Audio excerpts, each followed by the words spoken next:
ఉమ్మడి అనంతపురం జిల్లాలో అకాల వర్షం రైతాంగాన్ని దెబ్బతీసింది. కొన్ని చోట్ల పిడుగులతో కూడిన భారీ వర్షాలు పడ్డాయి. ఈదురు గాలులకు పంటలు నేలకొరిగాయి. అరటి, బొప్పాయి, మొక్కజొన్నతో పాటు ఉద్యానవన పంటలు పూర్తిగా దెబ్బతిన్నాయి. తాము తీవ్రంగా నష్టపోయామని రైతులు చెబుతున్నారు. అకాల వర్షాలు, పంట నష్టంపై మరింత సమాచారం మా ప్రతినిధి యోగానంద్ అందిస్తారు. ఉమ్మడి అనంతపురం జిల్లాలో నిన్న కురిసిన అకాల వర్షాలకు, భారీ ఈదురుగాలులకు అరటి, మొక్కజొన్న లాంటి పంటలు పూర్తిగా డ్యామేజ్ అయ్యాయి.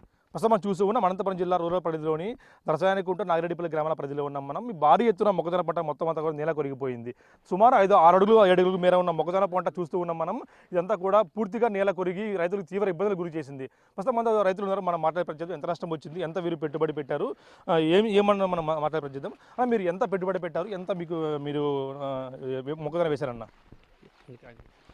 ఎకరాకు వచ్చేసి 30 నుండి 40 వేల వరకు ఖర్చు చేసాము. ఇంకొక నెల ఉండింటే కోతకు వచ్చే సమయము. అందువల్ల రాత్రి అకాల వర్షాలకు ఒరిగిన మొక్కజొన్న పంటకు ప్రభుత్వం ఏమైనా సహాయం చేయాలని కోరుకుంటున్నాం. మీరు ఎంత మొత్తంలో వేసారు, ఎన్ని ఎకరాలు వేశారు మొక్కజొన్న, ఎంత నష్టం వచ్చింది మనకు? దాదాపు చుట్టుపక్కల అందరూ వచ్చేసి 100 ఎకరాల వరకు వేసాము. మాత్రమే మా గ్రామంలో వచ్చేసి ఇప్పుడు ప్రస్తుతానికి ఇక్కడ 3 ఎకరాలు మాత్రమే నష్టపోయినాము. మిగతా మొత్తం అందరిది కలిసి 100 ఎకరాలు పైగానే ఉంటుంది.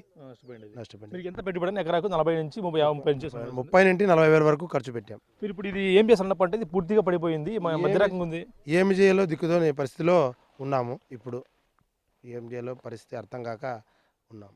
ఏం చెప్తారు, మీరేం చెప్తారన్నా? ఈ మొత్తం పంట అంతా కూడా నేల కొరిగిపోయింది, ఏం చేస్తారు దీన్ని? ఇప్పుడు ఏం చేయాలని దిక్కుదలని పరిస్థితిలో ఉన్నాం. అంత రైతులంతా ఎవరనే కాదు, ప్రతి వాళ్ళ తోటలో కూడా అంత ఇదే పరిస్థితి అందరిది. అది పూర్తి దాదాపు ఇంకా నెల పైరు ఉండాలి కదా, అది ఇంకా అందుకనికి ఇంకా నెల దాటాలి. అందులోపల ఇది మళ్ళీ వర్షం పడడము లేకుంటే అడుగంటి డ్యామేజ్ ఎంత పోతుందో తెలియదు దీని కథ. అందుకు ఏదో ప్రభుత్వం ఏదో కొద్దిగా సాయం చేయాల్సిందే కోరుతుంది. ఇంతకుముందు ఎప్పుడైనా జరిగింది ఎట్లా మొక్కజొన్న పంట నేల కొరిగిపోవడం పూర్తిగా జరిగింది ఎట్లా? ఇంతకుముందు ఏమీ మొక్కజొన్న మేము పెట్టలేదు, ఇప్పుడు జరగలే ఇంత నష్టం అయితే. ఈసారి కొంచెం ఎక్కువ తీవ్రంగా జరిగింది. అంటే ఈ వర్షాలకు ఒకసారి నేల కొరిగిపోతా ఉంది. ప్రభుత్వం ఇంతకుముందు ఎప్పుడైనా ఆదుకుందా మీ ఇట్లా పంటల్లో నష్టపోయిన వారిని? ఆదుకున్నారు. ఇందుకు పోయిన పంటల్లో కూడా ఇదేనే కాదు, ఒక చిన్న వేరే మోరి కానీ ఏదైనా వేరే పైర్లు మిగతా పైర్లన్నిటికీ ఆదుకున్నారు. ఇప్పుడు ఆదుకుంటారేమో ఆశతో ఉన్నారు. కొంతమంది నష్టం ఎంత వస్తుంది మనకు మొత్తం? ఇప్పుడు ఈ పంట వేస్ట్ అంటే ఇది మనం తీసుకున్న దానికి ఎంత అని చెప్పే కాదు కదా. ఇదంతా ఇది ఈరోజు పీకేది అయితే ఎంత నష్టపోయింది అనేది చెప్పగలం. కానీ కాకపోతే నెల రోజులు ఉండాలి. ఇంకా ఆ నెల రోజులకి ఏం జరిగేది కూడా తెలియదు కదా మనకి. చూస్తున్నాం కంకి చూస్తున్నాం మనం. ఇది మొక్కజొన్న కంకి, ఇది బాగా ఏపుగా పెరిగింది, భారీ స్థాయిలో పంట వస్తుంది అని వీరంతా కూడా ఆశ పెట్టుకున్నారు. చూస్తున్నాం పెద్ద ఎత్తున మొక్కజొన్న అంతా కూడా భారీగా సైజు కూడా బాగుంది. కానీ ఇది పాలకంకి మాత్రమే, ఇది ఇంకా నెల రోజుల పాటు పంట మీద ఉండాల్సింది. ఇప్పుడు పూర్తిగా నేల కొరిగిపోవడంతో చూస్తున్నాం దాదాపు 3 ఎకరాల కనుచూపు మేర కూడా అక్కడ ఈ గ్రామంలో, ఈ ఒక్క గ్రామంలోనే దాదాపు 100 ఎకరాలకు పైగా కూడా నష్టపోయినట్టు చెప్తున్నారు. ఇది కేవలం ఇది ఒక గ్రామంలోనే, ఇట్లా అనేక గ్రామాలు ఉన్నాయంటూ కూడా ఉమ్మడి అనంతపురం జిల్లా సత్సాయి జిల్లాలోని పుట్టపర్తి కానీ నల్లమాడ ప్రాంతాలు, అలాగే ఉమ్మడి అనంతపురం జిల్లాలో సింగనమల నియోజకవర్గం పరిధిలోని అనేక గ్రామాల్లో కూడా ఇదే విధంగా పరిస్థితి ఉందంటూ కూడా, ముఖ్యంగా అరటి, బొప్పాయి, ఈ మొక్కజొన్న పంట ఎక్కువగా నష్టపోయినట్టు కూడా రైతులు చెప్తున్న పరిస్థితి. ఈ ముఖ్యంగా ఈ హార్టికల్చర్ ఏవైతే ఉన్నాయి ఇవన్నీ కూడా పూర్తిగా కూడా నష్టపోయినట్టు రైతులు చెప్తూ ఉన్నారు.